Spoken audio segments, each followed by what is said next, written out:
Olá, pessoal, boa noite. Estamos aqui na nossa segunda aula de operações imobiliárias. Meu nome é Tamara e eu vou continuar essa aula aqui com vocês para que vocês consigam aí absorver, compreender esse conteúdo, né, que fala bastante da rotina, do dia a dia do corretor, de como que ele deve atuar aí dentro do mercado de trabalho.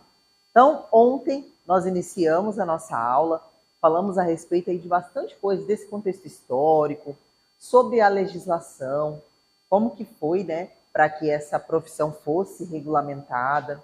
Falamos um pouquinho sobre anuidade, sobre o estágio, sobre remuneração, como que a gente faz para ter o ingresso ali nessa carreira, né, de corretor imobiliário. E hoje nós vamos continuar o nosso estudo. Vamos iniciar falando a respeito aí das regras de divulgação. Então, só para contextualizar, né, falar um pouquinho aqui sobre a nossa aula, vamos iniciar com regras de divulgação e a gente vai dar sequência em todo o nosso material. Nosso material, ele é embasado aí na apostila que vocês têm acesso e também em materiais que eu retiro lá do próprio site do Cresce, que eu acho que é importante para vocês. Então, eu sempre estou atualizando esse material, eu sempre busco verificar o que tem de novidade aqui dentro da legislação aqui do nosso estado, para contribuir aí com a carreira de vocês. Ao final da nossa aula de hoje, se der tempo, nós vamos fazer uma revisão desses 2 dias, que é uma revisão aí bem parecida com os conteúdos que estarão na nossa avaliação, tá bom? Então, fiquem à vontade para participar da aula, fiquem à vontade para tirar dúvidas, tá bom? Para vocês terem aí bastante sucesso em mais essa disciplina aqui de operações imobiliárias. Então, como eu disse, nós vamos começar falando a respeito das regras de divulgação. Então, o Cresce, né, o COFES, eles determinam algumas regras. Então, ficou aí estabelecido regras de divulgação, tanto para os corretores quanto para as imobiliárias. Não é assim, qualquer um divulga do jeito que quer. Existe uma regra que é destinada para exposições de publicidade pública, conforme tem essa resolução aí, número 1065 de 2007, que foi instituída pelo COFES, tá? Essas regras, elas são destinadas para divulgação em placas de imóveis, fachadas de estabelecimento, cartões de visita, sites imobiliários, panfletos, folders, páginas nas redes sociais e qualquer outro meio de divulgação direcionado ao mercado imobiliário. Então, todo método, né, todo meio que você utilizar para fazer a sua divulgação do seu trabalho, divulgação do seu imóvel, você deve seguir essas regras aqui de divulgação. Então, ela não é somente para um cartão de visita, ou para um folder, ou para um outdoor, não. Ele é para todos os meios de comunicação que você utilizar para fazer a divulgação do seu trabalho. Então, a gente tem aqui a divulgação, vamos iniciar falando, né, a respeito da pessoa física. Então, se vocês aqui, futuros corretores, vão atuar aí dentro do mercado, né, desse mercado de corretor imobiliário, se vocês vão trabalhar de maneira autônoma, né, como corretor imobiliário, e vocês não tiverem um CNPJ, não abrirem um CNPJ, a primeira regra diz que não é permitido para o corretor que trabalha como autônomo a utilização de um nome fantasia. Então, pessoal, se você é um corretor que trabalha de maneira autônoma, utilizando o seu CPF, você tem que utilizar o seu nome. Você não pode utilizar o nome de uma empresa. Aí você vai dizer, mas o meu sonho é abrir uma imobiliária. Então, só no momento em que acontecer isso, você vai poder utilizar o nome dessa imobiliária. Enquanto você não tiver essa inscrição, não pode ser feito, tá? E aí ele vai lá, pode falar. Uhum. Não, ele pode. Ele pode. Ele não pode fazer utilização de um nome fantasia. Por exemplo, eu sou Tamara, o meu nome é Tamara Borges, né? Se eu me tornar, né, corretora e for trabalhar como autônoma utilizando meu CPF, não tenho CNPJ. Na hora que eu for divulgar, cartão de visita, rede social, outdoor, panfleto, enfim, o que eu quiser divulgar. Eu tenho que escrever lá, Tamara Borges, corretora imobiliária. Eu não posso colocar assim, Tamara Borges Imobiliária. Ou eu criar um nome, sei lá, Tamara House. Entendeu? Eu não posso utilizar esse tipo de nome. Isso mesmo. Então aqui ele coloca, né, que essa utilização de nome fantasia para o corretor de imóveis autônomo, ela só vai ser permitida se ele fizer a inscrição dele como empresário lá na junta comercial. Então eu fiz a minha inscrição, eu estou trabalhando de maneira autônoma, mas eu fiz a inscrição na junta comercial, constituí ali um CNPJ, como vou trabalhar como empresária, e lá eu coloquei, por exemplo, Tamara House Imobiliária, é o nome da minha imobiliária. Aí eu posso utilizar. Se eu não fizer, eu tenho que utilizar o meu nome, Tamara Borges, corretora imobiliária. Tudo bem? Corretor de imóveis. Então, os corretores de imóveis registrados como pessoa física, eles devem obrigatoriamente, então é obrigatório, utilizar nas suas divulgações as expressões corretor de imóveis. Então, quando vocês forem divulgar, vocês têm que utilizar essa expressão, corretor de imóveis, tá? O corretor de imóveis registrado como pessoa física deve utilizar o seu nome completo ou abreviado. Não utilizar pseudônimos ou apelidos. Vamos dizer que eu sou conhecida aí por algum apelido.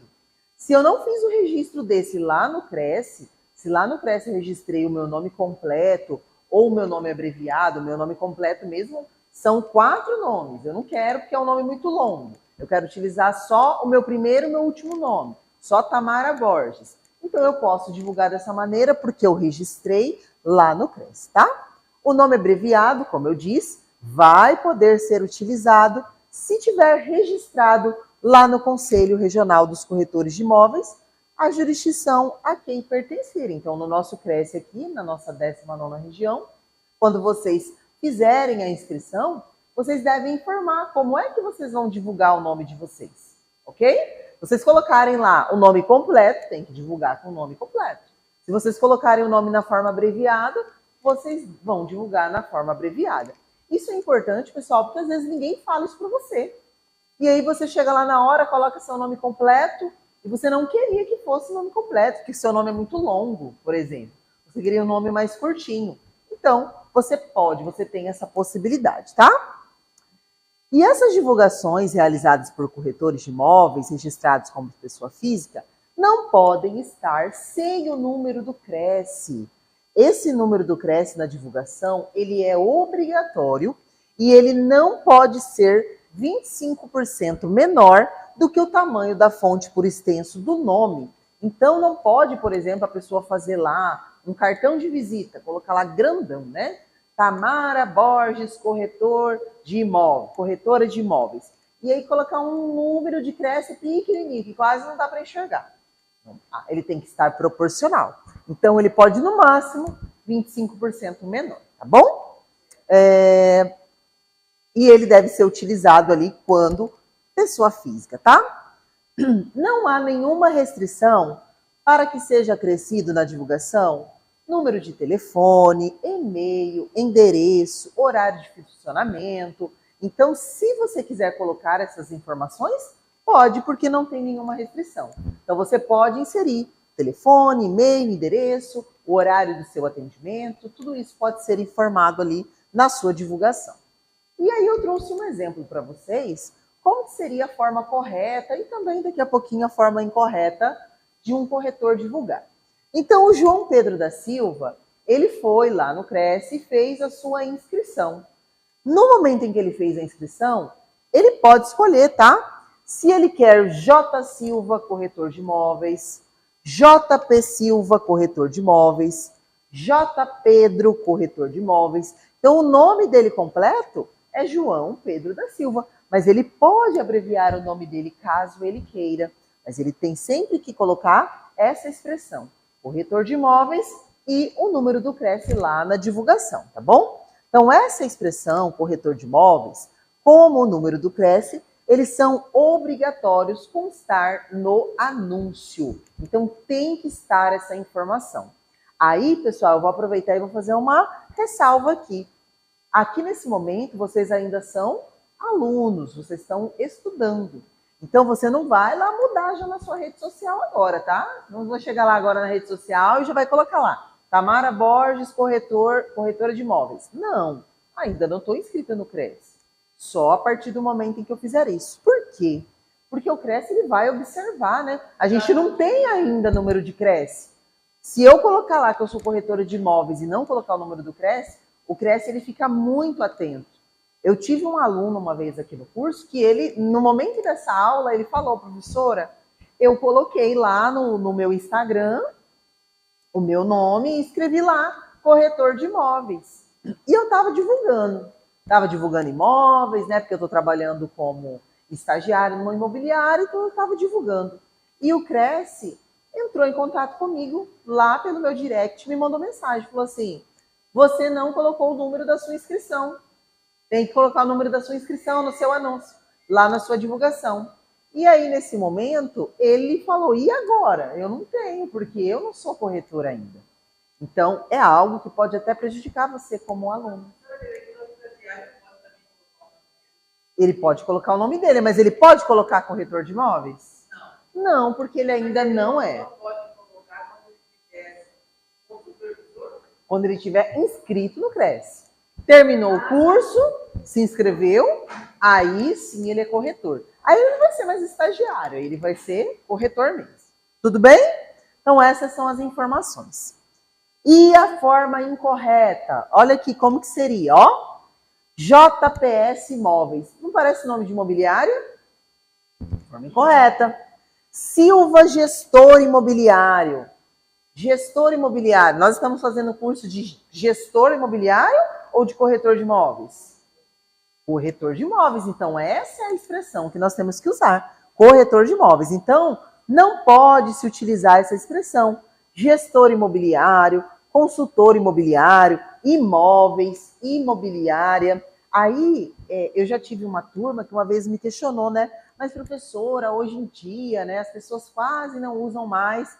As pessoas usam muito essa expressão consultor, porque dá mais credibilidade, porque é uma palavra melhor, mais bonito, né? Dá a ideia de que você entende do assunto. Mas até o momento, pessoal, esse material está super atualizado, tá? Peguei no Cresce essa informação. Até o momento, o Cresce não autoriza utilizar consultor. Ele pede, ele sugere, a obrigatoriedade é corretor de imóveis. Então, vocês fiquem de olho. No momento em que vocês se inscreverem, observa se teve alguma mudança. E caso você queira, né? Não, eu gostaria tanto de utilizar consultor de imóveis, porque eu acho mais bonito, acho chique usar consultor. Cobre isso do Cresce para que ele faça uma autorização. Diga lá que é um sinônimo. Use o seu embasamento para que vocês consigam. Tudo bem? Então entendemos aí qual seria a forma correta e a forma incorreta.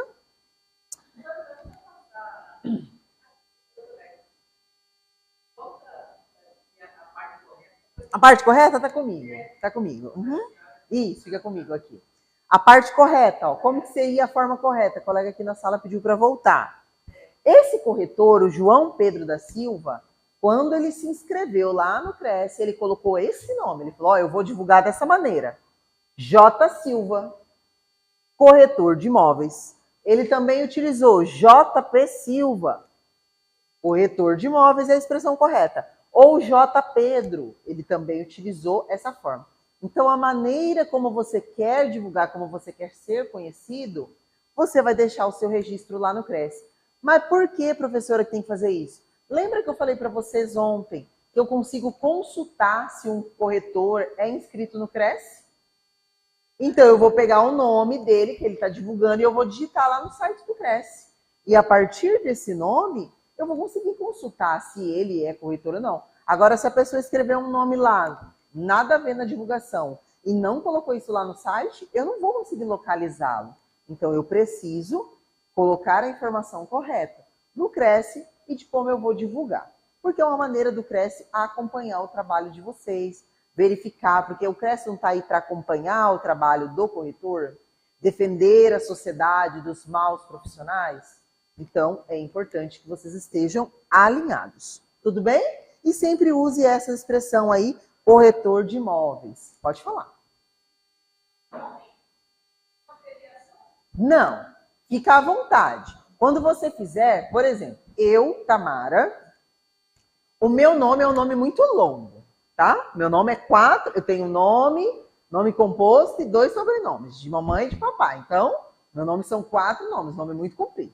Se eu fosse corretora, eu não ia colocar meu nome completo, porque até a pessoa ler meu nome, ela já até cansou. Então, eu ia utilizar um nome abreviado, certo? Eu ia utilizar abreviado. Então, como que eu poderia, por exemplo, utilizar meu nome? Só o primeiro e o último. Tamara Borges, corretora de imóveis, que eu acho que ia ficar legal, eu gostei, se eu fosse usar assim.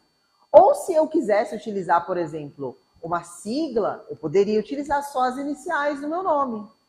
Meu primeiro nome é Tamara, meu segundo nome é Fernanda. Eu poderia utilizar PF Borges, por exemplo. E aí eu utilizaria essa expressão e colocaria lá corretor de imóveis. Mas é a sua escolha. É você que decide como que você vai divulgar. O que você não pode fazer é utilizar um nome de uma empresa, por exemplo. Eu vou colocar lá Tamara House Imóveis. Isso é o nome de uma imobiliária, não é o nome de uma pessoa física, certo? Se eu não sou imobiliária, se eu não tenho CNPJ, eu não posso divulgar como uma imobiliária. Eu tenho que divulgar como corretora de imóveis. Beleza?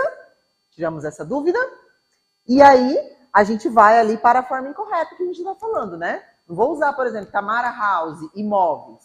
Seria o nome de uma imobiliária. Olha aqui o João Pedro da Silva divulgando errado, ó. JPS Imóveis. Por que está errado? Porque usou a expressão imóveis. Dá a entender que é uma imobiliária. É bom, né? Uhum. Sim, isso. Sim, a norma culta, né? Ela pede para colocar o último, né? Silva, gestor imobiliário. Por que está errado? Porque utilizou a expressão gestor imobiliário. E nós somos corretores de imóveis. Então, lá no CRES, ele orienta. Não use gestor imobiliário, não use consultor imobiliário, não use imóveis, não use imobiliário. Use corretor de imóveis acompanhado do número do CRES. Tudo bem? E para o proprietário, né? Como que funciona para o proprietário? Será que existe alguma orientação? Gente, para o proprietário existe uma orientação do CRES.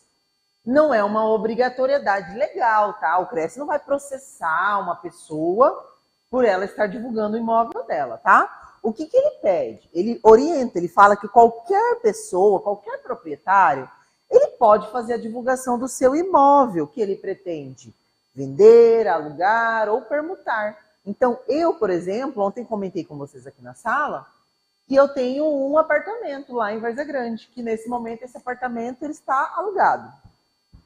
Mas vamos supor que esse apartamento fique disponível aí, né, o inquilino saia e ele fica disponível para locação. Eu não sou corretora, eu sou professora, tá? Essa é a minha profissão, eu sou professora mesmo. Estou ministrando aqui a disciplina para vocês, mas eu sou professora. Será que eu posso divulgar o meu apartamento sem ser corretora? Posso. É permitido qualquer proprietário fazer a divulgação do seu imóvel. Então, eu quero alugar o meu imóvel, então eu vou, por exemplo, divulgar nas minhas redes sociais que eu estou alugando o imóvel. Mas e aí? O que vai diferenciar a professora Tamara de um corretor de imóveis, né? O que vai acontecer para não gerar essa confusão, esse conflito? Então, para que não haja caracterização de exercício ilegal da profissão, então eu não posso, né, trabalhar como corretora se eu não sou corretora, mas eu tenho o meu imóvel, eu posso divulgar o meu imóvel. Então, para não caracterizar esse exercício ilegal e também não causar dúvida aos interessados, o proprietário ele deve colocar nas informações tratar com o proprietário, direto com o proprietário, ou escrever a palavra proprietário, porque aí, quando a pessoa ver, ela vai saber que eu está falando diretamente com o proprietário. e não com o corretor de imóveis. Então, o Cresce, ele orienta isso aí para os proprietários, tá? Mas, por exemplo, se acontecer de uma pessoa, né? Eu, por exemplo, sou professor, eu sei porque eu ministro aula para vocês. Mas isso não é de conhecimento comum da sociedade. Vamos supor que uma pessoa vai lá e coloca, né, uma faixa na frente da casa dela e coloca lá, vende-se o número do telefone, por exemplo. E aí o Cresce passar lá na frente e ver lá, né? Vende-se. Ele pode orientar e vai tratar com o proprietário. Mas ele não vai multar, não vai fazer nada disso com o dono do imóvel, tá bom? Ele vai fazer uma orientação. Sim, a gente vê muito. Uhum. Mas isso, e o nome da pessoa. Mas aí, tratar com fulana. Se for a proprietária, escreve lá proprietária, coloca entre parênteses. Vocês podem informar isso aí também para as pessoas que vocês conhecem. Tudo bem?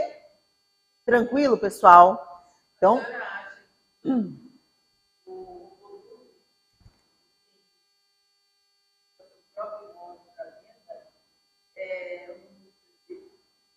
Não, hoje em dia a maioria das pessoas preferem contratar um corretor. Tem muita gente que ainda faz, né? Vai sozinha e tal. Mas como hoje em dia, né, existe essa questão do financiamento, das facilidades, e uma pessoa comum, às vezes, não vai entender desse processo, não vai saber orientar quem vai comprar, às vezes ela opta por contratar um corretor até para auxiliar nesse processo, tá bom? Tem pessoas que sim, que fazem a divulgação do seu imóvel, mas muita gente busca um corretor. Inclusive, pessoal, às vezes a pessoa ela vai lá e divulga um imóvel para vender. E você já é corretor. O que você vai fazer? Você vai perguntar, você já tem um corretor trabalhando para você? Aí a pessoa vai te falar não. E aí você já vai fazer a sua proposta, vai fazer o seu contrato ali com essa pessoa e já vai vender o imóvel. Não vai perder essa oportunidade, tá? Então é importante que vocês fiquem de olho, porque isso significa o que a gente falou na aula passada. Prospectar imóveis. Então, viu um imóvel sendo divulgado? Viu um anúncio na rede social? Busca saber se essa pessoa já tem um corretor trabalhando para ela. Eu mesmo fui desse jeito. Eu tinha meu imóvel lá, e aí eu fiz uma divulgação, um corretor entrou em contato comigo e falou, você já tem um corretor? Eu falei, não tem. Eu gostaria de fazer uma proposta para você. Depois desse dia, o apartamento é praticamente dele, né? Ele que cuida lá para mim. Então, e é uma facilidade, a gente não tem problema, dor de cabeça, só praticamente recebo no início do mês. Então, para quem... Isso mesmo. Beleza, pessoal? Então, finalizamos essa parte. Tem alguma pergunta aí do chat? Dúvidas? Então, vamos avançar. Eu falei ontem com vocês sobre as atribuições do corretor e a gente falou sobre a avaliação de imóveis. O corretor, ele pode avaliar. Mas para que você seja, pessoal, tenha esse título de avaliador, é necessário que vocês tenham uma formação, tá? Então, a avaliação do valor do imóvel, ele é um item que consta na tabela dos Conselhos Regionais dos Corretores de Imóveis, no Cresce. Então, aquela tabela que eu mostrei para vocês ontem, eu mostrei só a primeira página da tabela, mas como eu disse, ela é uma tabela bem extensa. Então, se você vai fazer uma avaliação de um imóvel, por exemplo, vamos supor que uma herança de família, e aí precisa, né, foi algo que foi para a justiça, precisa de uma avaliação. Você vai cobrar por isso. Às vezes a pessoa, ela quer, né, vender mesmo o imóvel dela, e ela quer saber quanto é que vale.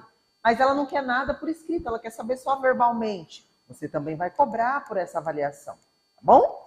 Então, a avaliação é um valor, né? Esse valor ele varia de cada estado e também varia de imóvel, para localização, se é comercial, se é residencial, se é uma fazenda, por exemplo, se é para local onde você vai colocar animais, enfim. Depende, esse valor ele vai variar, mas ele costuma ficar próximo do valor do 1% do valor do imóvel para avaliações por escrito ou uma anuidade do Cresce para um parecer verbal. Então, às vezes a pessoa, né, só quer saber ali verbalmente, você vai cobrar em torno aí de uma anuidade do CRES para esse parecer. E quando você precisar fazer mesmo um documento, né, uma documentação, parecer por escrito, vai ficar em torno de 1% do valor do imóvel, tá? Então, isso, 1%. Então, isso. Para avaliação. Para avaliação do imóvel, tá? É muito bom, porque você vai ter que ir lá, você vai avaliar, dependendo do valor do imóvel, né? É um valor legal. Então, para elaborar um parecer técnico, o corretor ele precisa ter um título de avaliador imobiliário, como eu falei para vocês, precisa ter uma formação. E é um diploma concedido aos profissionais que fazem curso superior em gestão imobiliária ou pelo Conselho Federal dos Corretores de Imóveis, COFES.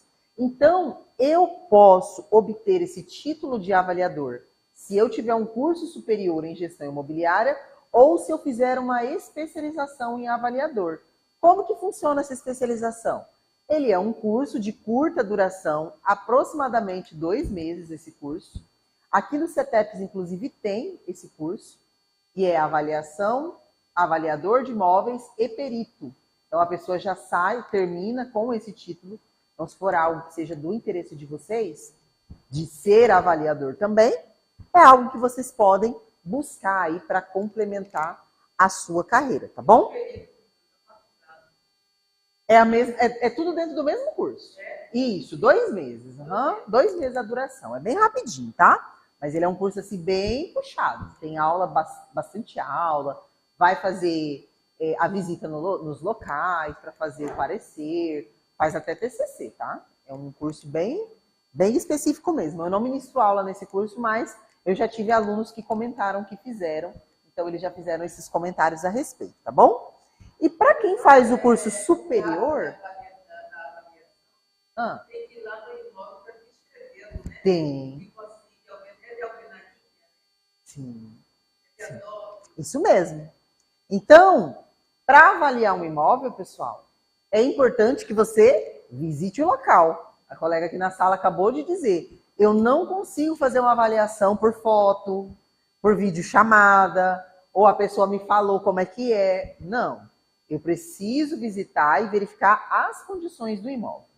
Mas, além dessas condições do imóvel, tem alguns pontos que são importantes aí de analisar. Esse imóvel, ele é próximo a transporte público? Tem proximidade, né, a transporte público? A região do imóvel que ele está localizado fica próximo a comércios e serviços? Então, isso é importante no momento da avaliação, de se destacar. Esse imóvel, ele tem proximidade a espaços de lazer e natureza? É um imóvel que tem muita poluição sonora ou não tem?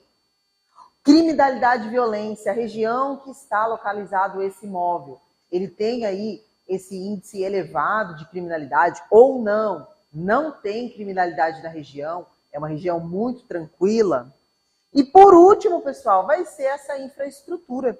Então, muitas vezes vocês vão chegar para avaliar um imóvel e vocês vão pegar aquele imóvel que, às vezes, ele acabou de ser reformado, utilizou aí acabamentos muito bons, um imóvel que está muito bonito, tem uma infraestrutura muito bacana, mas a localização dele não é legal, ele é muito afastado, não tem proximidade com o transporte público. Então, se for uma pessoa que vai usufruir, por exemplo, de um ônibus, ela vai ter que andar 2 quilômetros para chegar num ponto de ônibus. Então, tudo isso vai levar em consideração no momento de avaliar.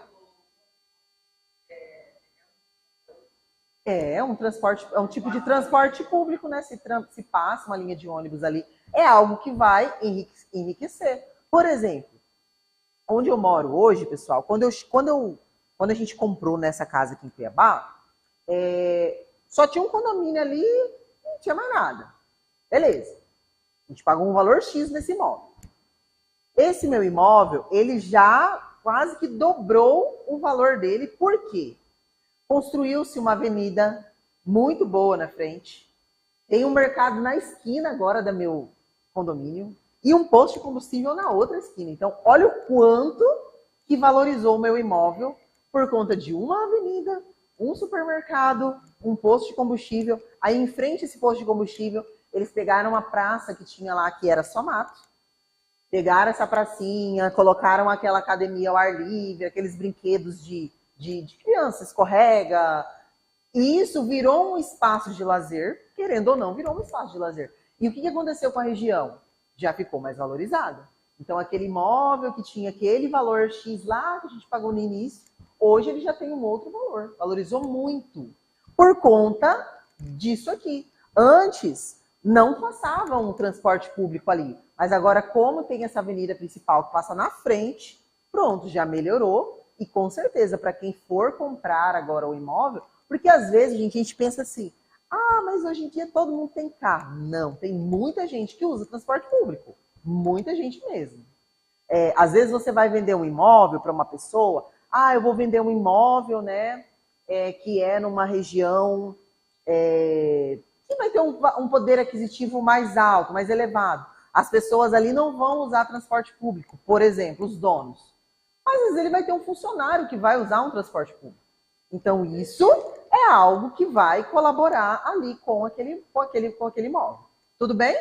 Por mais que existam essas facilidades aí, hoje de Uber, nem todo dia a gente consegue andar de Uber, né? Tem dia que às vezes o valor do Uber está muito caro e a gente precisa recorrer para o transporte público, tá bom? Então, são pontos importantes aí a se destacar.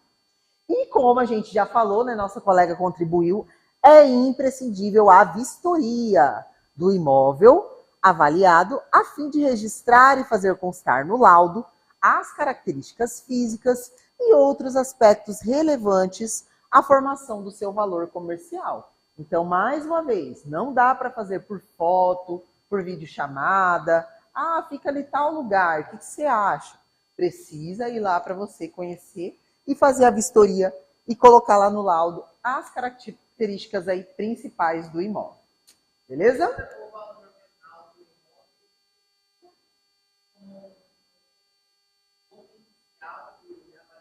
Uhum. Sim, aí você vai analisar os outros aspectos. Vai analisar os outros aspectos. Pode ser um ponto de partida, com certeza.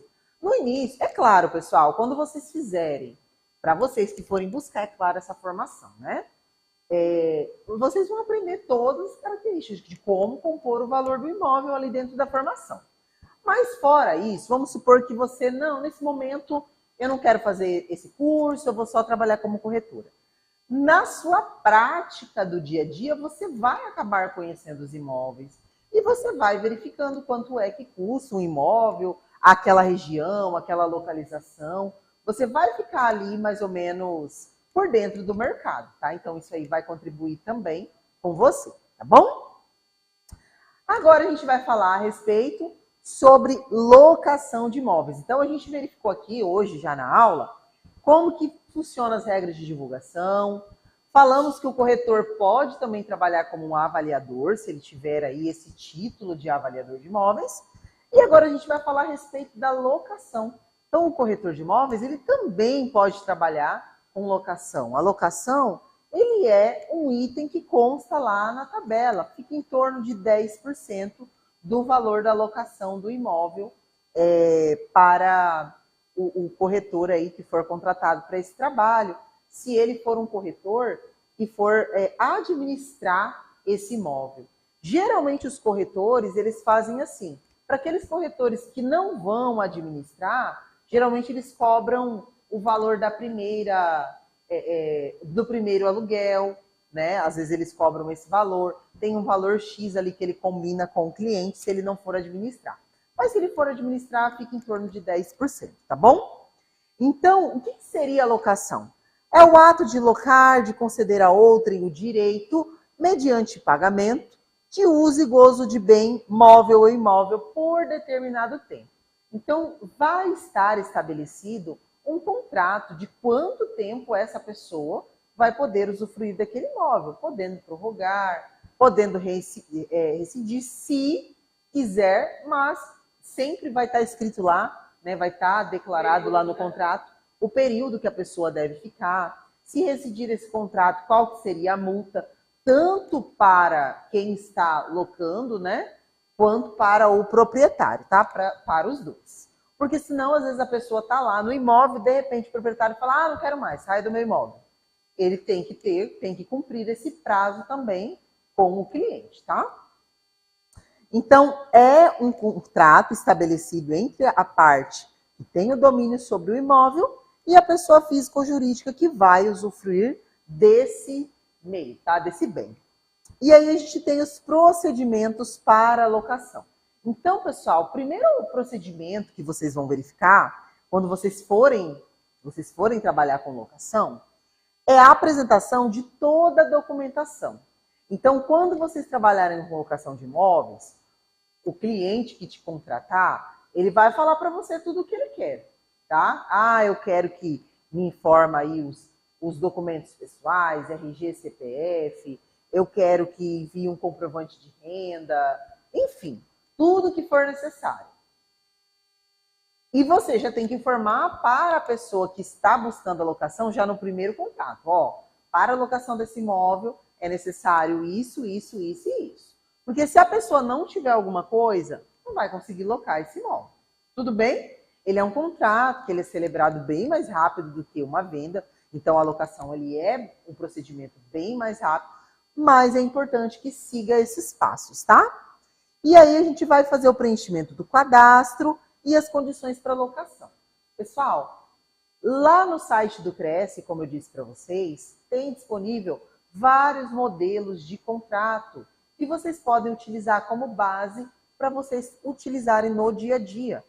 Retire, baixe esses documentos. Lá vai ser somente para você preencher os dados do proprietário, de quem está locando o imóvel, os dados do imóvel, o valor, o prazo, enfim, todas as características físicas que esse imóvel tem, tá bom? Depois disso, né, fazemos as retiradas das vias do contrato para locação, para as assinaturas e reconhecimento de firmas. Então, no momento que você fazer o preenchimento do seu contrato, você vai enviar tanto para o cliente ali que te contratou, né, o dono do imóvel, quanto para o outro que está locando o imóvel. Você vai informar, vai mandar esse contrato para eles olharem, analisarem e verificar se concordam. Todo mundo concorda ou quer inserir alguma coisa ou retirar alguma coisa? Fez tudo isso? Vai levar para reconhecimento de firmas. A partir desse momento, né, faz a assinatura do termo de vistoria de entrada. Então é importante ter um termo de vistoria. Por quê? Porque no termo de vistoria, às vezes a pessoa ela tem um imóvel e ali no imóvel, às vezes o imóvel ele não vai estar assim, só o imóvel, né? Tem pessoas que oferecem algumas coisas dentro do imóvel. Então, às vezes a pessoa oferece um ar-condicionado, um móvel planejado, alguma coisa. Tem gente que oferece um imóvel 100% completo, né? Totalmente equipado, com mobília. Então é importante que seja feito esse termo de vistoria e que conste tudo que está nesse imóvel e as condições que estão todas essas situações ali. Porque se falar que está em boa condição e depois a pessoa devolver em má condição, ela vai ter que arcar com esse custo. Então é importante fazer esse termo de vistoria, tá? Aí, nesse momento em que a gente fez o reconhecimento de firmas, lá no próprio contrato já vai estar escrito, né, que autoriza a companhia de energia, a companhia de água, a fazer a transferência das contas de luz e de água, tá bom? Se, no caso, houver, porque tem alguns condomínios aí que somente tem que fazer a transferência de conta de luz. A água já é inclusa no condomínio. Então, se for um imóvel nesse caso, vai transferir somente a luz. E a pessoa vai lá, a própria pessoa que vai alugar, vai até a companhia de energia e faz essa transferência, vai até a companhia de água e faz. Nesse momento, fez essa transferência, já é feita a retirada da chave e a pessoa já pode começar a usufruir aí desse imóvel, tá? Não deixe, gente, não permita que a pessoa comece a usufruir sem ter feito um contrato, sem ter assinado esse contrato, sem ter assinado o termo de vistoria, sem ter feito transferência de contas de água, de energia. Porque senão tem pessoas, infelizmente, que agem de má fé. Elas vão lá, começam a utilizar o imóvel, não transferiu energia, às vezes a pessoa usa, fica enrolando para transferir. Às vezes ela sai do imóvel e ela deixa uma dívida ainda lá para a pessoa. Então não permita que isso aconteça, tá? E inclusive para aquelas pessoas que estiverem saindo do imóvel, é importante que vocês orientem, ó, vá até a companhia de energia e faça o desligamento. Porque às vezes a pessoa sai e vai embora, larga a conta lá aberta e não está nem sabendo.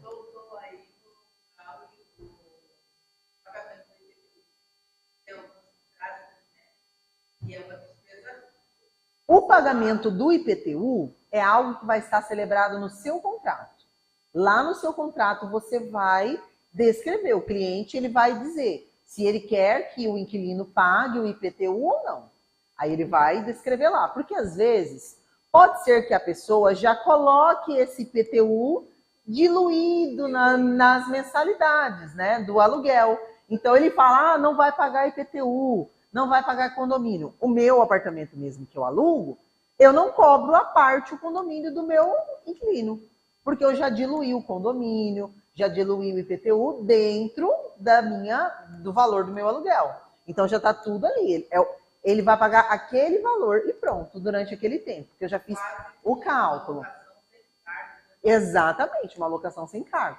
Mas aí, às vezes, a gente vai em alguns outros condomínios. Lá no meu condomínio mesmo, eu já vi pessoas locando num valor muito baixo. Eu falo, gente, como que a pessoa consegue? Mas aí ela coloca, tem que pagar isso, tem que pagar aquilo, tem que pagar aquilo. E, na minha opinião, é um risco que o dono do imóvel corre. Por quê? Porque a gente não vai transferir o condomínio para o nome do inquilino. O condomínio continua no meu nome. E se a pessoa não pagar o condomínio? Então, eu prefiro eu pagar esse condomínio, ficar nessa responsabilidade. Porque eu sei que eu vou pagar o condomínio, né? Eu tenho essa responsabilidade. E a pessoa vai me pagar o aluguel ali, já com tudo isso diluído, vai ficar muito mais tranquilo. É uma segurança, tá bom? Beleza? Fechou.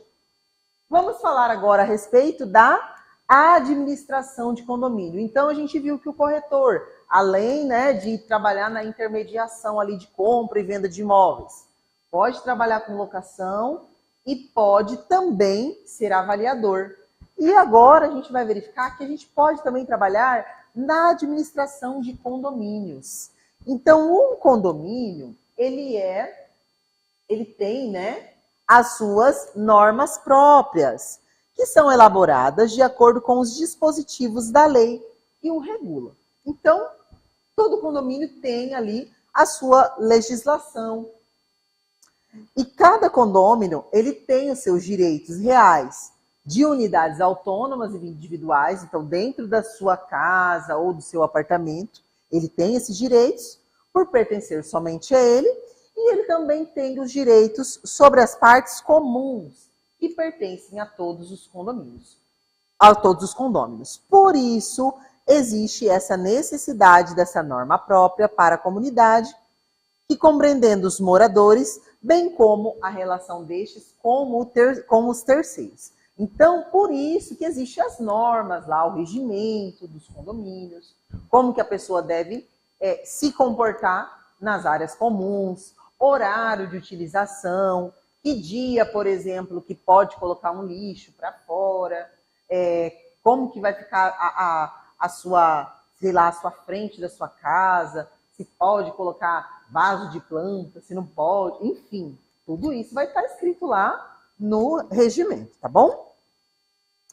E aí a gente tem uma figura no condomínio que é chamada de síndico, que ele é eleito pelos condôminos em Assembleia Geral e tem a função de dirigir e administrar o condomínio, cumprindo-lhe levar com probidade o seu trabalho. Então, além de realizar os atos administrativos normais, ele tem legitimidade ainda para representar o condomínio em juízo e fora dele, ativa e passivamente. Ele deve cumprir e fazer cumprir a convenção e o regimento interno, tá? Então, o mais comum é que um morador assuma esse papel de síndico. Então, geralmente, né, o morador, ele vai lá e se candidata e as pessoas votam e decidem se ele vai ser o representante, aí, o síndico do condomínio. Mas existem muitos locais residenciais e exigem um entendimento melhor dessas relações legais e contábeis. Então, por isso, cada vez mais crescente a busca por profissionais especializados em mercado imobiliário para auxiliar nessa gestão.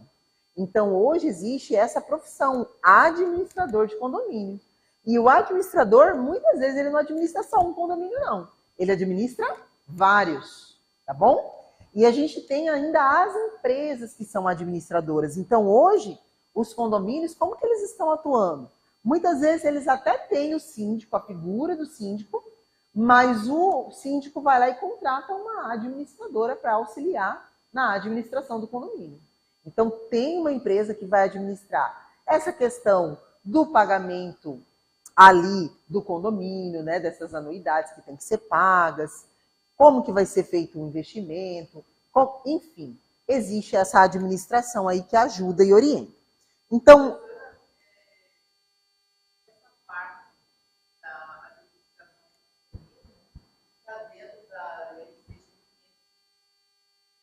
da nova?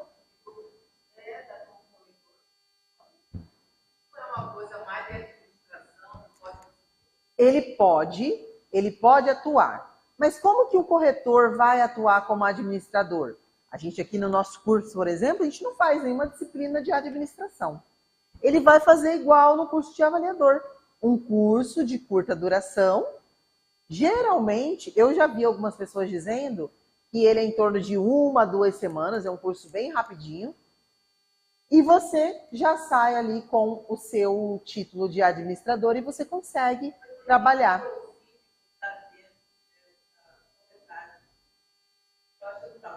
Na verdade, você não vai ser síndico, você vai ser o administrador do condomínio.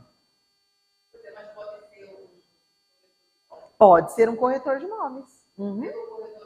Além de ele intermediar a compra e a venda de imóveis, sim. Ele também pode ser um administrador. Um administrador de condomínios. Uhum. Que ele vai atuar como se ele fosse o síndico. Só que ele não vai morar. Qual a diferença do síndico para o administrador? O síndico, ele mora lá no condomínio. Ele é um morador. O administrador, ele não precisa morar no condomínio para ele ser o administrador. Ele pode administrar aqui de fora, aqui da empresa. Nas convenções, nas reuniões de assembleia, ele vai lá para representar, né, a administradora, levar tudo que precisa ser levado. Mas ele vai administrar daqui de fora. Tem alguns condomínios que às vezes pegam uma unidade e deixa ali uma administração, coloca alguns funcionários. Mas como eu disse para vocês, hoje em dia os administradores de condomínios, muitos deles não administram só um condomínio, eles administram vários. Então como que eles vão estar em vários lugares ao mesmo tempo? Eles não estão o tempo todo dentro do condomínio, não. Tá bom? Então, para essas questões, então, para ajudar nisso aqui, ó, prestação de contas, elaboração de folhas de pagamento, fazer essa parte mais assim administrativa mesmo. E muitas vezes, às vezes o síndico, né, a pessoa ali que é o morador, não vai ter essa afinidade para fazer. Tem algumas pessoas que têm, elas estão tanto tempo atuando como síndicos que elas já sabem fazer. Sim, e vão lá e fazem. Exatamente. Tudo bem, pessoal? Então verificamos que nós, como corretores, também podemos trabalhar aí na administração de condomínios. E como que surge isso, né? Ó, eu já vi muito corretor que começou fazendo o quê? Administrando o apartamento, na locação. Começou administrando o apartamento, aí foi administrando. Daqui a pouco, ele ficou administrando, ele pegou um condomínio para administrar e foi só crescendo. Tá bom? Opção de venda. Nós falamos sobre a opção de venda lá quando a gente falou do Código Civil. Ele falou sobre a obrigatoriedade, tá, pessoal? De celebrar esse contrato bilateral entre o corretor ou a imobiliária e o titular dos direitos de determinado imóvel, para que na forma e nas condições ajustadas, o primeiro se propõe a prestar os seus serviços para atender aos objetivos do segundo, que é vender o seu imóvel.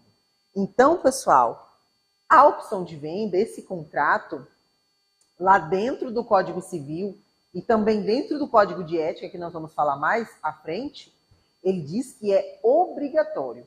E eu vou dizer mais para vocês. Além de ser obrigatório, ele é uma segurança para o corretor. Por quê? Porque se você fizer um contrato com o seu cliente, celebrou um contrato, e depois o cliente vier falar, ah, mas eu não combinei isso. Combinou, está celebrado aqui no nosso contrato. Então é importante que vocês deixem ajustados aí todas as condições, todas as normas, tudo que vocês precisam, tá? E aí dentro desse contrato, vocês podem fazer uma venda com exclusividade. Essa venda com exclusividade é uma autorização de venda que está prevista lá no Código Civil, no artigo 726. E com ela, o proprietário pode escolher, tá? Fala, tem a faculdade. É o proprietário que vai escolher se ele vai querer somente um corretor para vender o seu imóvel. Pessoal, muita gente fala assim para mim nas aulas. Ah, mas ele nunca vai querer. Calma. Se você for um corretor que fizer um bom trabalho, atender aquele seu cliente com empenho, com dedicação, mostrar credibilidade, ser autoconfiante, você vai conseguir sim fazer uma venda com exclusividade. Mas se caso ele não queira, ele vai assinalar que não. Mas você vai celebrar esse contrato aí com ele, tá? Então, quando inserido no contrato de corretagem imobiliária esse dispositivo, ele vai proibir que o dono do imóvel feche parcerias aí com outros corretores ou com outras imobiliárias na busca da venda do seu bem.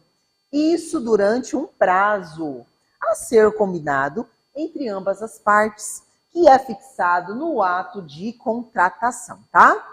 A Lei 727 do Código Civil Brasileiro garante que o corretor tenha exclusividade sobre o imóvel, desde que ela esteja prevista no contrato. Então, eu não posso ficar chateado se eu não celebrei o contrato. Tudo bem? Nesse caso, se o proprietário assinar um termo em uma imobiliária ou com um corretor e anunciar em outra ou oferecer para outro corretor ao mesmo tempo, ele poderá ser processado, tá bom? E aí eu trouxe para vocês um modelo que eu peguei direto lá do site do CRES, para vocês darem uma olhada, ó. Modelo de autorização de venda. Então, vocês vão apagar a palavrinha modelo e vão escrever só autorização de venda. E aqui no início já vai estar lá marcado para assinalar se é com ou sem exclusividade. E aí vai ser assinalado. Ou você vai digitar isso bonitinho e vai entregar para o cliente já tudo digitado, tá? E aí vai estar falando aqui qual o nome das pessoas, né, que estão se prontificando a desenvolver esse trabalho, o dono do imóvel, o corretor, sobre o número do CRES, vai estar ali. Vai falar sobre o valor do imóvel, fala também a respeito do prazo. Então, quantos meses você vai ficar responsável para fazer a venda daquele imóvel? Quais serão as condições de pagamento, né?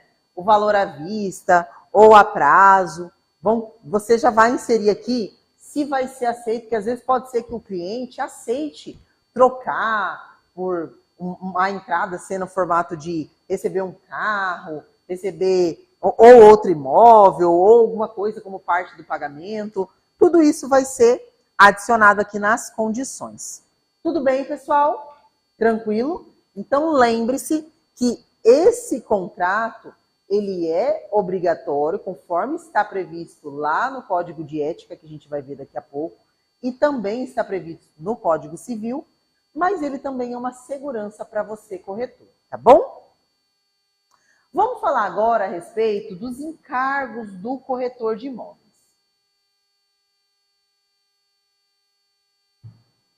Olha lá.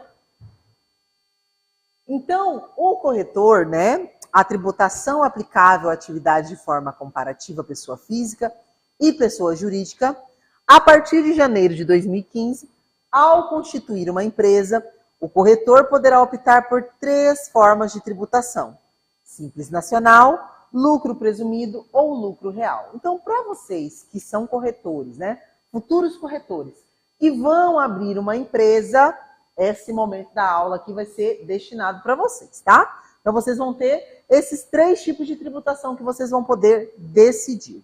E a gente vai comentar sobre eles para que vocês tenham uma ideia, tá?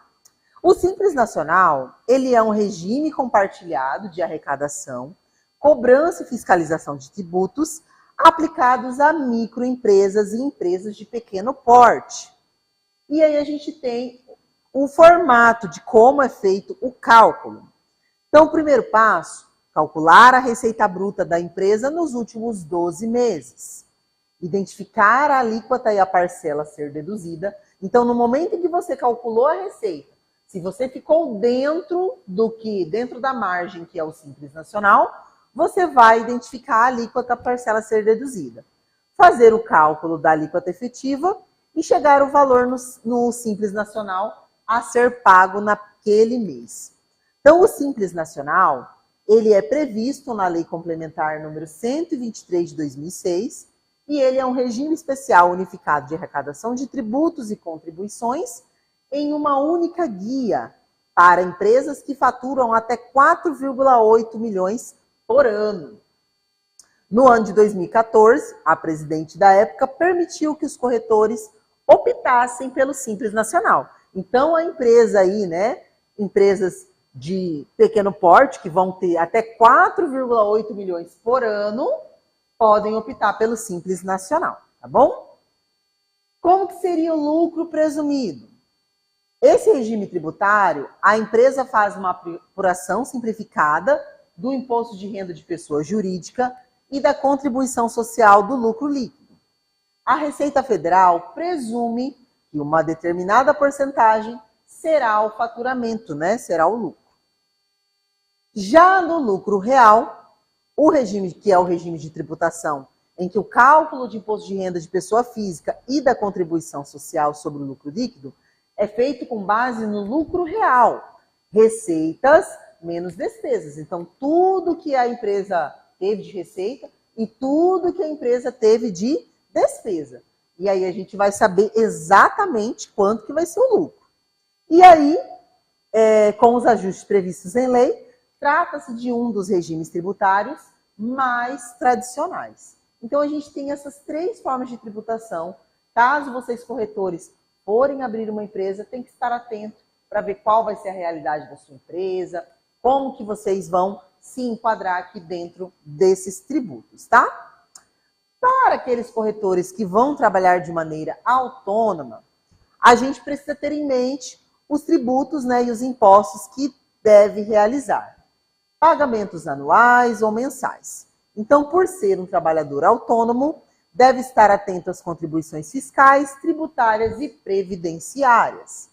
Então, o corretor que trabalhar de maneira autônoma, então aquele que não vai ter uma empresa, o que vai trabalhar de maneira autônoma, vai ter uma obrigação com o município, com a Receita Federal e também deve pensar aí na sua previdência social, na sua aposentadoria, tá?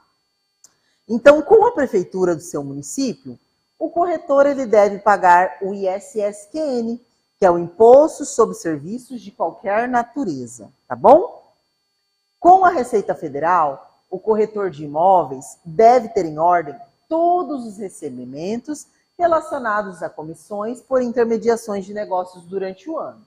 Então, para os corretores que, se eles trabalharem, né, para alguma empresa, para alguma imobiliária, essa empresa aí, pessoa jurídica, deverá realizar o pagamento através da emissão do RPA, que é Recibo de Pagamento Autônomo, e vai ser feito o recolhimento do imposto.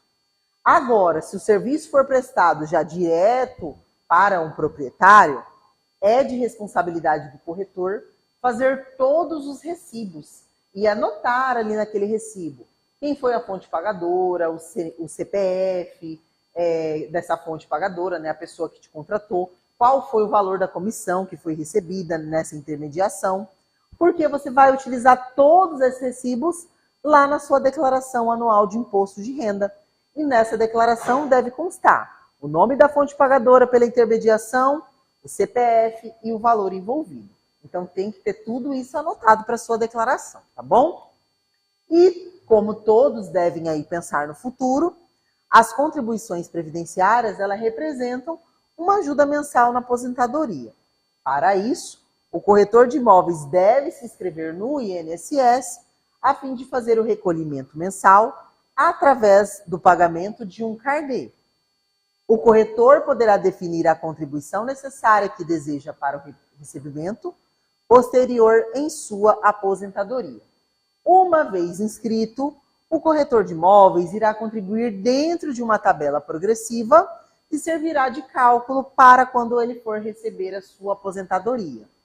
Porém, a aposentadoria, tanto por idade, por tempo de contribuição ou por invalidez, ela precisa ir necessariamente de um tempo regular de contribuição que é determinado pelo INSS, tá? Então, para vocês aí que vão atuar de maneira autônoma, é importante pensar nesse futuro, nessa aposentadoria e como que isso vai acontecer, quanto que vocês querem aposentar, e aí vai procurar o INSS para determinar esses valores aí para vocês.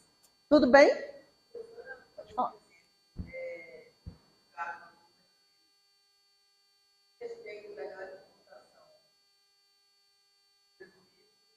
E lucro real. Uhum.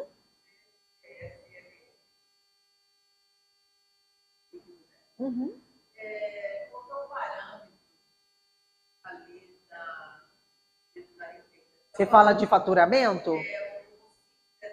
Até 4,8 milhões. Então, acima disso, aí você pode ir. Se eu tiver uma empresa que está dentro dessa faixa, Você pode ir para o Simples Nacional, que vai ser um valor menor, né? A tributação menor.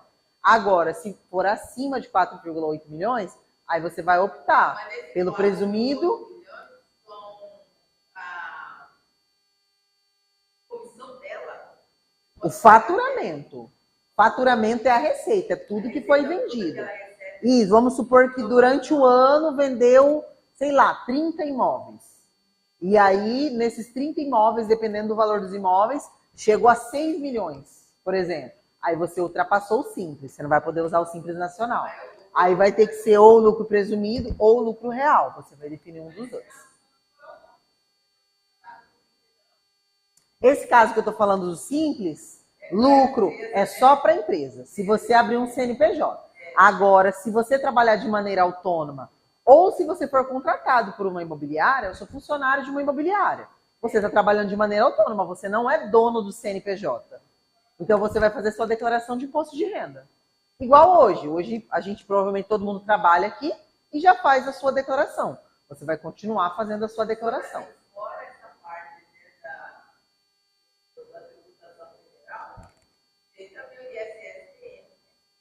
E o ISSQN, ele é para quem for trabalhar de maneira autônoma. Isso.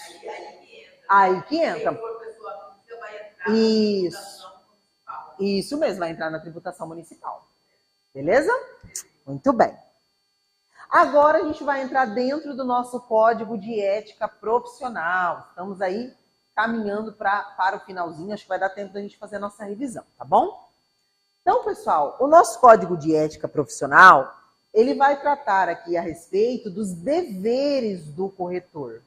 Depois do código de ética, a gente vai falar sobre o código disciplinar, aquele código que serve para corrigir os erros aí que os corretores cometem, tá? Então, o corretor, ele nunca vai cometer atos criminosos. Então, jamais cometer atos criminosos em prol de seu benefício, tampouco agir de forma omissa, permitindo que seus colegas de profissão os cometam. Então, pessoal, para o corretor de imóveis, ele não deve cometer um ato, e se ele souber que alguém está fazendo, ele também não deve permitir, tá bom? Ele não deve agir de forma omissa.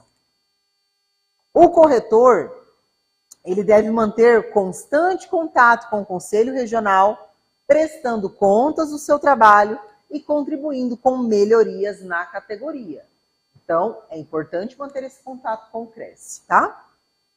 O corretor, ele também deve agir com ética e moralidade, ainda que esteja fora do exercício profissional. Pessoal, principalmente agora, no momento que nós estamos, das redes sociais, e a gente vê o quanto que algo acontece e aí por conta da internet isso viraliza de maneira tão rápida. Nenhuma empresa, nenhum órgão quer ter o seu nome vinculado a algo ruim. E aí quando sai uma notícia, como que eles vão divulgar? Eles não vão falar assim, Tamara fez isso. Eles vão falar, professora do CETEPS. E eles não vão... O CETEPS quer ter um vínculo com uma pessoa fazendo algo? Não, não vai querer isso. E a mesma coisa para o Conselho Regional. Ele não quer que você haja aí de maneira imoral e também sem ética. Então, tem que agir com ética e moralidade, tanto dentro do seu local de trabalho, quanto fora, tá? Então, você tem que agir com ética. Uhum.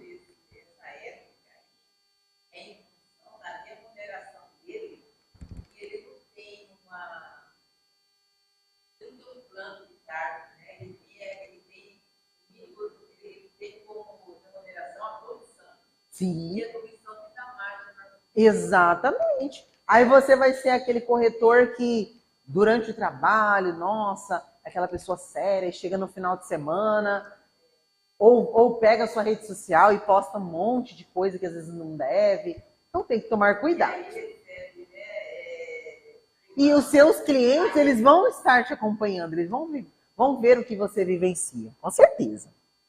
Outro dever do corretor, relacionar-se com seus colegas de profissão com respeito, evitando qualquer forma de desavença, prezando sempre pela harmonia da classe. Então, é para ter um bom relacionamento com os outros corretores. Ah, roubou minha venda. Não.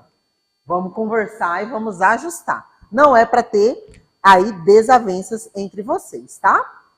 O corretor, ele também deve conhecer a legislação para não agir somente de acordo com ela, como também ajudar que seu conhecimento seja difundido. Então, pessoal, se você, por exemplo, está lá dentro da imobiliária, e aí você sabe, você conhece a legislação, e você está vendo que o seu colega está fazendo algo que não está de acordo com a legislação, você tem o dever de ir lá e informá-lo. Olha, não está correto esse procedimento, você tem que fazer assim, na legislação manda fazer dessa maneira.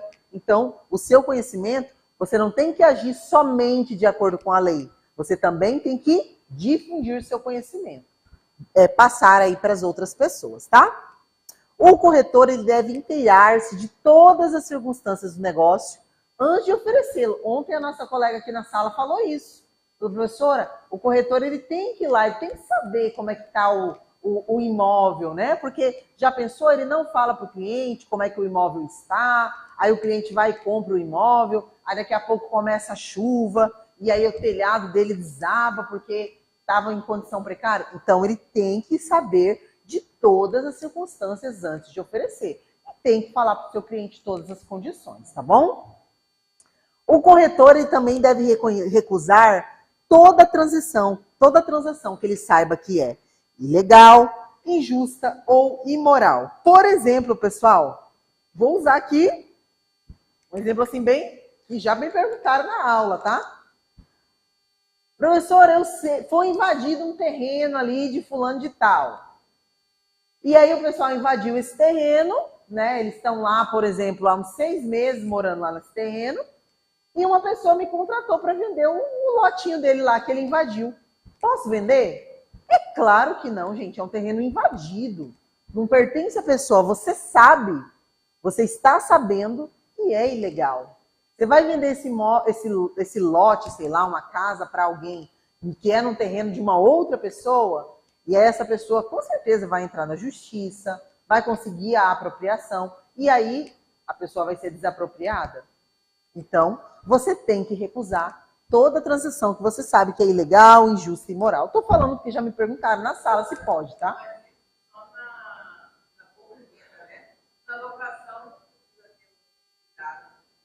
Tem, uai. Por exemplo.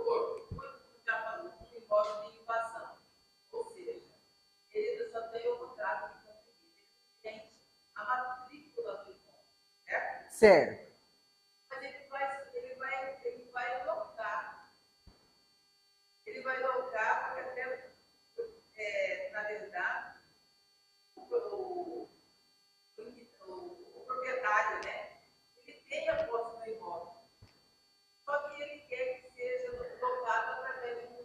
O que vai acontecer nesse caso?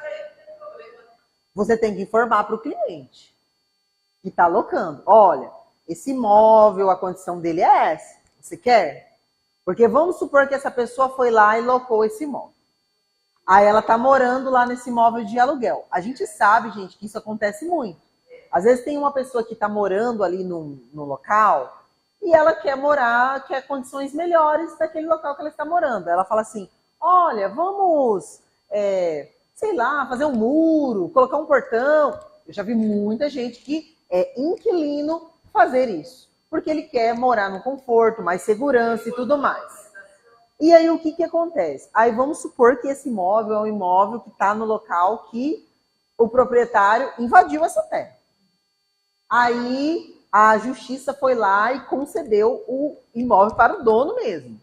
A polícia simplesmente vai chegar lá e vai falar, pessoal, vocês têm tanto tempo para tirar suas coisas daí de dentro, porque vai ser derrubado. Já chega com a máquina, não dá tempo da pessoa fazer muita coisa não, é pegar as coisas e sair. Então, já pensou se acontece uma situação como essa? Então, para você oferecer um imóvel nessa condição, né, de o imóvel, a pessoa tem uma casa num terreno que não era dela, e aí ela está locando, então você tem que ser muito honesto com quem está sendo locando. Se esse imóvel, porque pode acontecer, gente. Já pensou? Acontecer uma situação como essa? Beleza. Apresentar ou oferecer ao imóvel dados rigorosamente certos, nunca omitindo detalhes que o depreciem, informando o cliente dos riscos e demais circunstâncias que possam comprometer o negócio. Então, olha aí, ó, veio reforçar o que a gente acabou de falar. Tem que falar de tudo, tudo, tá bom? O corretor também deve comunicar imediatamente ao cliente o recebimento de valores ou documentos a ele destinados. E ele deve prestar ao cliente, quando este solicite ou logo que concluído o negócio, contas pormenorizadas. Pessoal, e aqui nesse momento, eu vou até, não está no código de ética, tá? Mas é algo que eu vou dar uma dica para vocês de sugestão, tá? Eu sou professora, mas eu trabalhei muito tempo, trabalhei 6 anos na coordenação de uma escola. E a gente que trabalha com pessoas, às vezes você vai lá e entrega um documento para uma pessoa, e a pessoa, infelizmente, fala para você que você não entregou. Então, como vocês vão trabalhar com documentos, coisas que são importantes, faça um caderno de protocolo. A partir do momento em que você devolver algo para o seu cliente, pede para ele assinar que ele recebeu, porque às vezes na correria do dia a dia, a pessoa às vezes acaba perdendo, não sabe onde colocou, e você vai ter esse controle do que você devolveu e o que está ainda junto com você, até para você se resguardar. É importante, tá? É uma dica aí de vivência, tá? De mundo. Corretor também deve zelar pela sua competência exclusiva na orientação técnica do negócio, reservando ao cliente a decisão do que lhe interessar pessoalmente, tá bom? Então você vai fazer aí, zelar pela sua competência, e o cliente que vai tomar essa decisão. Você vai utilizar todas as suas estratégias para convencer, mas é ele que vai definir aí, tá bom? Restituir ao cliente os papéis de que não mais necessite. Então, olha lá, tem um documento do cliente que não precisa mais, devolva. Protocole no seu caderninho lá, para que você identifique para o cliente, ó, já devolvi para você, não me pertence mais. Dar recibo das quantias que o cliente lhe pague ou lhe entregue a qualquer título. Então, faça recibos. Olha o que está no Código de Ética. Contratar por escrito e previamente a prestação dos serviços profissionais. Infelizmente, na correria do dia a dia, muitos corretores não fazem o contrato. E isso, pessoal, está previsto aqui no Código de Ética para vocês. Aqui no Código também fala o seguinte: receber somente de uma única parte, comissões ou compensações pelo mesmo serviço prestado, salvo se para proceder de modo diverso, tiver havido consentimento de todos interessados ou for praxe usual da jurisdição. Pessoal, é aquilo que nós falamos ontem sobre os recebimentos. Se o cliente aceitou vender por esse valor e você combinou, se eu vender por mais, tudo bem, você vai receber essa parte, vai receber a comissão. Está previamente estabelecido no contrato. Agora, se não foi, Não tem que cobrar de um, cobrar do outro sem estar sabendo, tá bom? E aí a gente vem para o nosso código de processo disciplinar. Então, o que vai acontecer aí com os nossos corretores que, por acaso, infringirem alguns desses, não cumprirem com os deveres ou cometerem aí algumas irresponsabilidades, né? Então, o cumprimento do previsto nesse código é de responsabilidade exercida em primeira instância pelos conselhos regionais e nos limites de cada jurisdição e em grau de recurso pelo COFES. Então, se por acaso acontecer algo com vocês aí, nessa jornada de corretores, e vocês forem disciplinados pelo CRES, se vocês não concordarem, não foi justo, não aconteceu dessa maneira, vocês podem recorrer e o COFES vai avaliar o caso de vocês, tá bom? Além das infrações previstas aí no Código de Ética, então a gente viu todos os deveres do corretor, a gente tem ainda algumas infrações que são classificadas como leves e graves. Então a gente vai falar primeiro a respeito das infrações de natureza leve, tá bom? Anunciar publicamente sem estar autorizado por escrito. Então, mais uma vez ele reforça para você fazer o contrato. Anunciar sem constar número de inscrição. Anunciar loteamento ou condomínio sem o número do registro de imóveis. Violar o sigilo profissional. Violar a obrigação legal concernente ao exercício da profissão. Deixar de pagar a contribuição ao CRES. Recusar a apresentação da carteira profissional quando couber. Então, todas essas aqui são as infrações de natureza leve. E as infrações de natureza grave. Prejudicar por dolo ou culpa os interesses que lhe foram confiados. Então, não tem, eu perdi sem querer esse documento. Vai responder. Exercer a profissão quando impedido de fazê-lo ou facilitar para que outras pessoas exerçam. Vamos supor que você está suspenso. Não pode. E não vai facilitar para que outras pessoas também façam. Negar-se a prestar contas de quantias ou documentos que lhe forem confiados. Isso também é uma infração de natureza grave. Praticar no exercício da profissão atos que a lei defina como crimes de contravenção.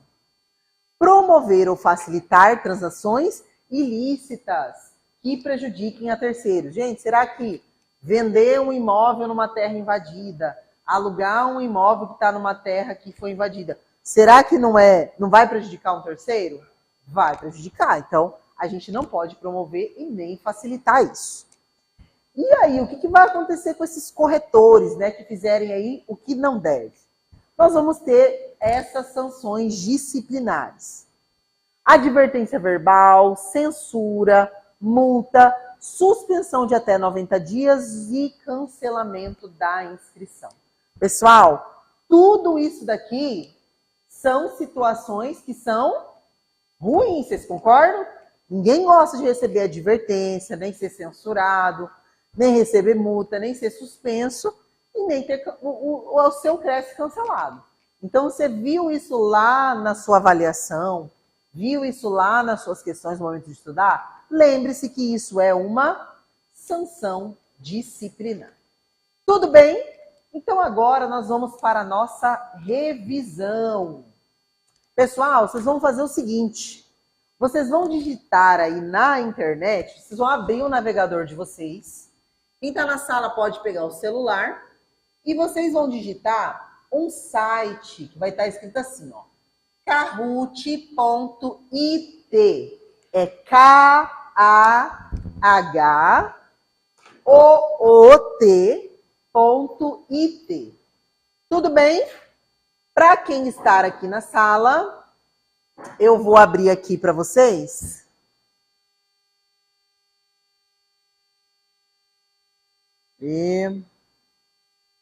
Beleza. Para quem está aqui na sala, a gente tem aqui o QR Code, se quiser escanear. Tudo bem? Quando vocês acessarem o site Kahoot.it, ele vai pedir o PIN do jogo. Quem está em casa está conseguindo enxergar o PIN? Beleza. É o número 501-973 do nosso jogo. 501 973. Vou anotar aqui, se por acaso cair a sua internet, você entra de novo, tudo bem? Porque depois que a gente começar, ele vai sair o código aí da tela, tá bom? Depois que vocês... Oi? Vamos fazer a revisão. Abre aí a sua internet. Vamos lá, deixa eu te ajudar. Desbloqueie seu telefone. Abre aí sua página na internet. Isso, muito bem. Aí você vai digitar Kahoot. Esse aqui, só um minutinho.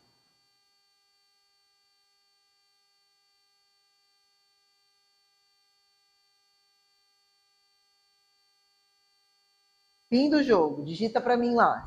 501 973.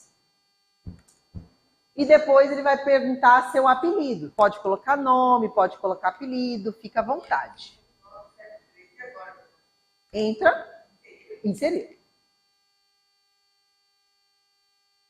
Pediu o apelido? Vamos lá. Apelido, coloca seu nome aí pra gente saber quem você é. Ou pode colocar o apelido se quiser, tá?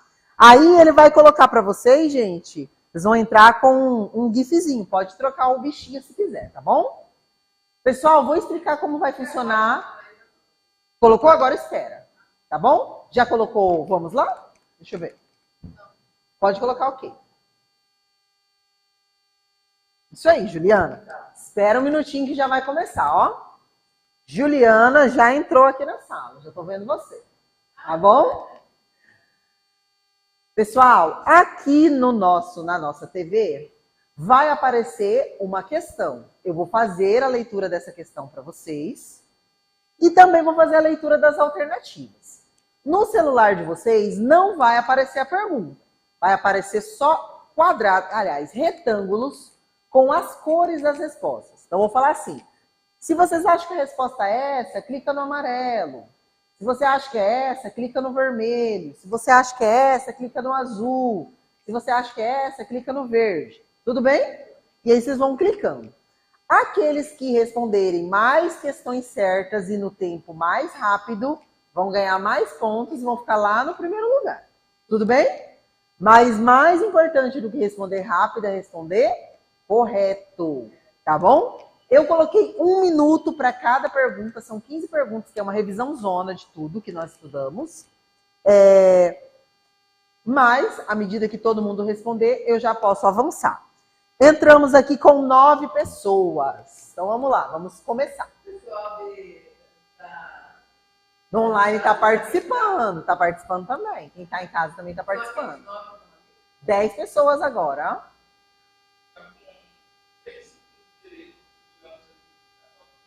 Oh, que maravilha! Perfeito. 10 pessoas acessaram. Então, vamos lá. Começando aí nossa revisão. Carregando, que eu estou começando a primeira pergunta. Verdadeiro ou falso? O corretor de imóveis se enquadra na categoria prestador de serviços? Se você acha que sim, clica no azul de verdadeiro. Se você acha que não, clica no vermelho de falso. Vamos lá. 3 responderam, ó, já passou 12 segundos. O corretor de imóveis se enquadra na categoria prestador de serviços? Vai precisar do microfone? Acabou o tempo. 7 acertaram, 2 erraram. Eu acertei. Apareceu aí pra você, não apareceu? Apareceu, mas já tá verdinho. Verdinho, acertou. Obrigada. Beleza. Então, o corretor de imóveis, ele vai se enquadrar nessa categoria de prestador de serviços. Tudo bem? Tá aparecendo a tela para eles? A TV? Tá? Ah, então tá bom. Vamos ver quem ficou aí nos primeiros lugares. Opa! Alex em primeiro, Juliana, Hudson, Ana, Lucas. Estamos com esse ranking aí. Quem que é o primeiro ali? Alex. Alex? Alex é o primeiro lugar. Ele fez 821 pontos. Respondeu mais rápido. Foi mais rápido que você. Vamos lá. Próxima pergunta. Qual conselho regional dos corretores imobiliários? Vamos lá, pessoal. Conselho regional. Se vocês acham que é OAB-MT, clica no vermelho. Se vocês acham que é o Cresce-MT, clica no amarelo. Se vocês acham que é o COFES, clica no azul. E se vocês acham que é o Sintep... Opa, já até terminaram. Foram rápido esse pessoal. Vamos lá. Tivemos 8 respostas corretas. Pessoal, para quem errou, ó. Conselho regional. Teve alguém que clicou lá no COFES. O COFES não é regional, tá bom? Vamos ver o ranking. Opa, Lucas subiu, Hudson desceu. O que aconteceu, Hudson? Vamos para a próxima questão. E agora, qual é o Conselho Federal dos Corretores? Se vocês acham que é o Cresce-MT, clica no vermelho. Se vocês acham que é o COFES, clica no azul. Se vocês acham que é o OAB-MT, clique no amarelo. E se vocês acham que é o CAU-MT, clica no verde. Vamos lá, 9 responderam. Falta só mais uma pessoa responder aí para finalizar o nosso quiz. Essa pergunta sobre o Conselho Federal dos Corretores de Imóveis.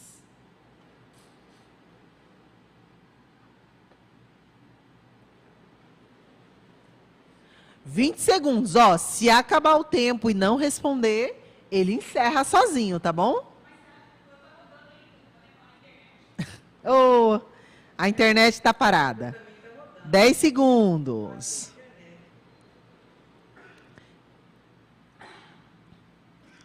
Terminou.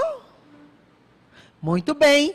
8 pessoas acertaram, 1 errou. Nem clicou o seu?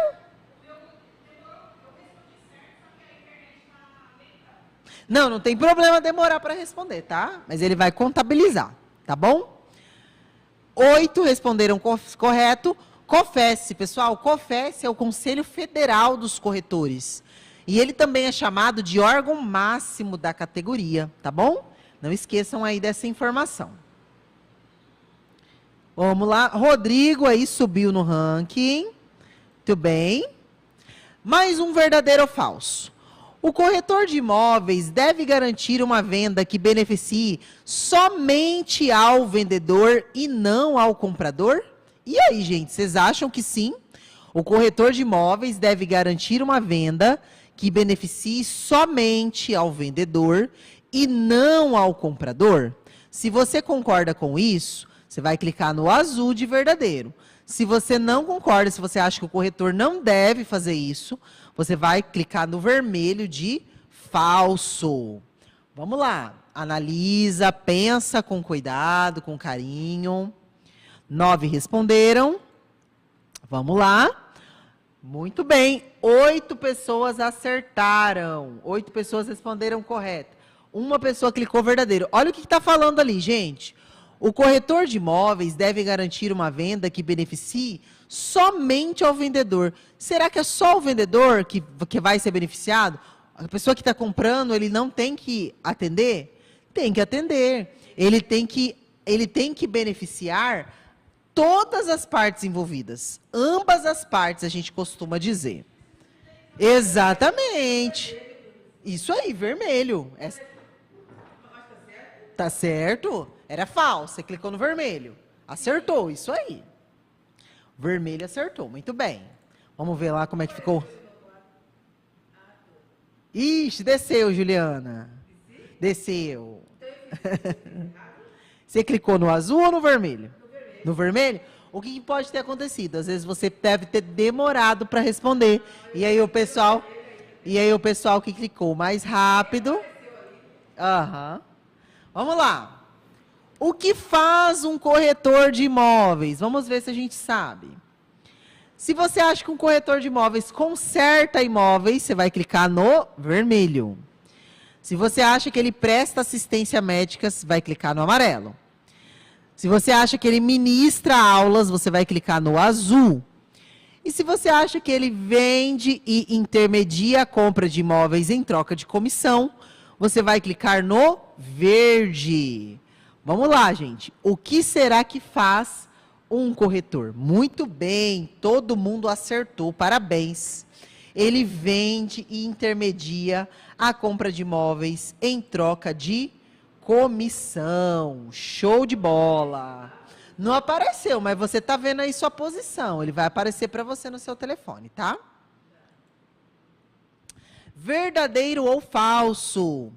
O Cresce, ele foi criado para atender a necessidade do corretor e para evitar o mau exercício da profissão? E aí, gente, será que é para isso que o Cresce serve? Ele cresce para atender a necessidade do corretor. Ele foi criado para isso? Para atender a necessidade do corretor e evitar o mau exercício da profissão? Olha lá. Se você acha que sim, você vai clicar no azul de verdadeiro. Se você acha que não, você vai clicar no vermelho de falso. Vamos lá, analisem essa questão, veja aí.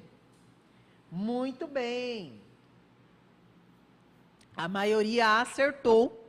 O Cresce, ele foi criado para isso, tá? Atender a necessidade. Ele está aí para isso, gente. Para atender a necessidade dos corretores e para evitar o mau exercício da profissão. Porque se tiver um corretor trabalhando de maneira errada, o Cresce que vai disciplinar, vai corrigir para defender a sociedade desses maus profissionais, tá bom? Muito bem, ranking nem mexeu, Alex, né? Tá lá na frente, super rápido. Se um corretor cobrar 10% na venda de um imóvel que foi vendido a R$120 mil, quanto será que ele receberá de comissão, pessoal? Vamos ver se vocês vão saber receber do cliente. Quem acha que o corretor deve receber R$1.200, vai clicar no vermelho. Quem acha que ele deve receber R$120, vai clicar no azul. Quem acha que ele deve receber R$12 mil, clica no amarelo. E quem acha que ele deve receber R$6 mil, vai clicar no verde. Vamos lá. Pensem aí, 20 segundos para responder. Ele vendeu um imóvel de R$120 mil e ele vai ganhar 10%. Quanto que ele vai receber de comissão? 10% de R$120 mil. E aí, quanto é? Ali está o valor. Vermelho. Ixi, vai acabar o tempo. Responde. Muito bem. Maioria acertou. Tem gente que vai receber errado, né? Não vai saber cobrar do cliente, né? Olha lá. 10% de R$120 mil, gente. R$12 mil, tá? É o que o cliente deve pagar para você, ó. Mudou o ranking. Zuleide e Hudson subiram aí. Mais um verdadeiro ou falso? O corretor de imóveis, ele deve conhecer a legislação dos corretores? E aí, vocês acham que o corretor de imóveis deve conhecer a legislação? Sim ou não? Se vocês acham que sim, cliquem no azul. Se vocês acham que não, cliquem no vermelho. Analisa aí, pessoal. Muito bem, todo mundo acertou. O corretor de imóveis deve conhecer a legislação dos corretores. Show. Vamos lá. Verdadeiro ou falso? Agir em benefício próprio é agir com ética, de acordo com o Código de Ética dos Corretores? E aí? Você acha que agir em benefício próprio é agir com ética? Para beneficiar só você, só corretor? Se você acha que sim, você vai clicar no azul. Se você acha que não, você vai clicar no vermelho. Agir em benefício próprio. Então, eu estou trabalhando lá como corretor, mas só estou pensando em mim, corretora. Não estou pensando no cliente, nem no cliente vendedor e nem no cliente comprador. Só em mim. Será que isso é agir com ética? Analisem aí, gente. Se vocês acham que sim, clica no azul de verdadeiro. Se vocês acham que não, clica no vermelho de falso. Show de bola, todo mundo acertou. Mais uma vez, o corretor ele deve agir em benefício de ambas as partes, em benefício de todos, para si e para os seus clientes, tá? Muito bem. Ranking intacto. Questão 10. Verdadeiro ou falso? Advertência é um tipo de sanção disciplinar? E aí, gente, será que a advertência é para disciplinar o corretor? Se você acha que sim, você vai clicar no azul de verdadeiro. Se você acha que não, você vai clicar no vermelho de falso. Muito bem, rapidinho responderam essa, né? Verdadeiro, todos acertaram. Advertência, censura, multa, suspensão, cancelamento, todas essas são sanções disciplinares, tá? Isso, está no Código de Ética, no Código de Ética Disciplinar, tá?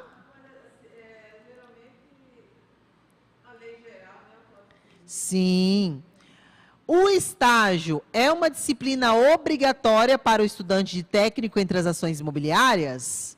Se você acha que sim, você vai clicar no azul de verdadeiro. Se você acha que não, você vai clicar no vermelho de falso. De novo, estágio é obrigatório que o estudante de TTI faça estágio? Se você acha que sim, você vai clicar no azul. Se você acha que não, você vai clicar no vermelho. Falamos ontem sobre isso. Será que o estágio é obrigatório? Muito bem, a maioria acertou, só uma pessoa errou. Gente, o estágio não é obrigatório.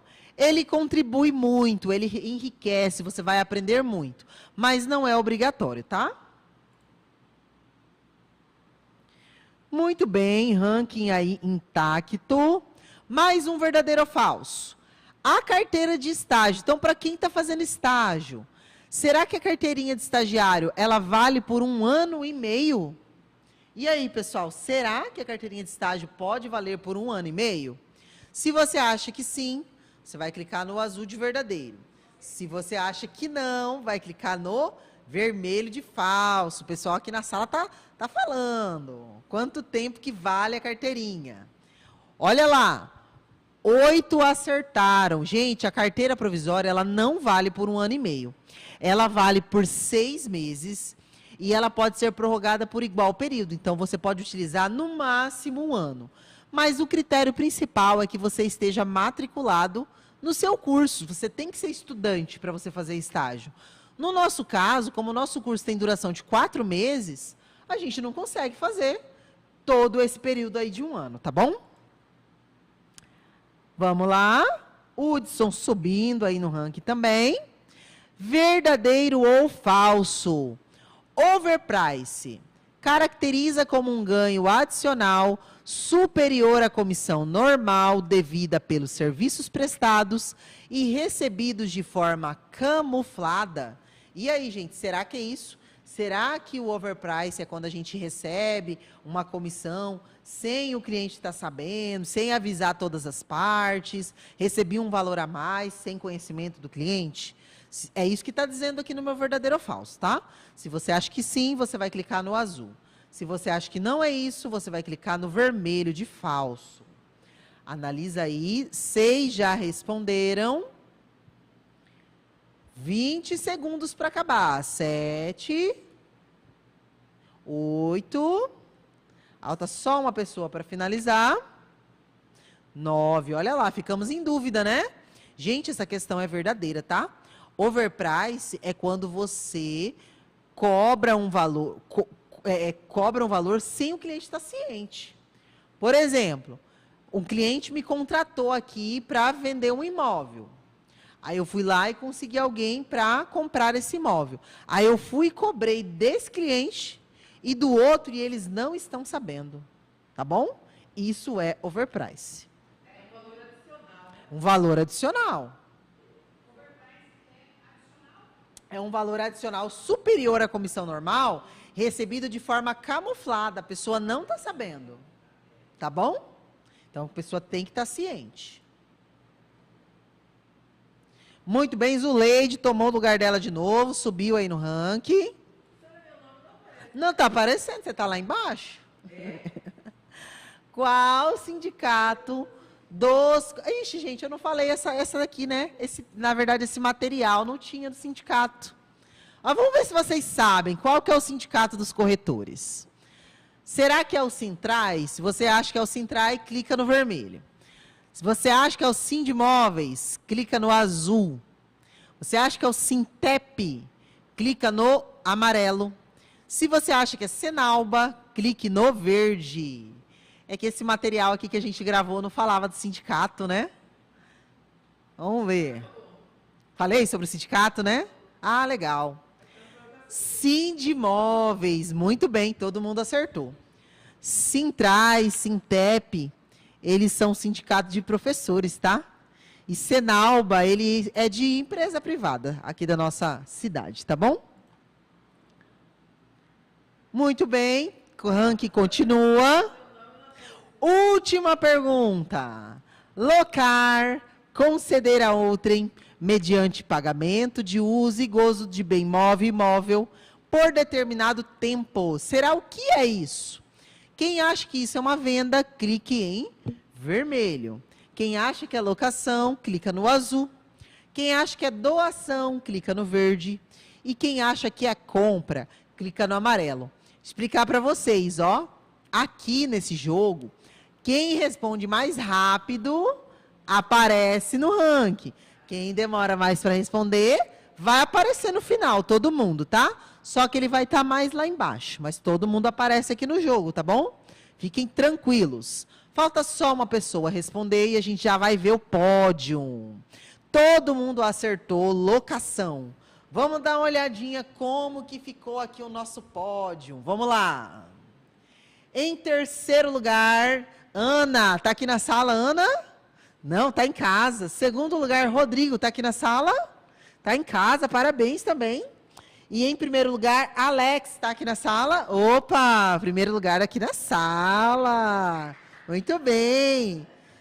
Zuleide ficou aqui em quarto. Aí, ó, tá todo mundo aparecendo. Cadê Juliana, ó? Juliana tá aqui, ó. Aqui, Juliana, você tá aparecendo aqui pra mim. Você é dessa coroinha, eu lembro de você. Ah, ele não aparece agora. Eu teria que imprimir isso pra ver, pra ver que colocação que você ficou, tá bom? Mas você não ficou em último, não. Fica tranquila. Tá bom? Pessoal, então por hoje é só. Estamos aí finalizando nossa aula. Eu desejo que... Pode finalizar. Eu desejo para vocês uma boa avaliação no momento em que vocês forem fazer a prova de vocês.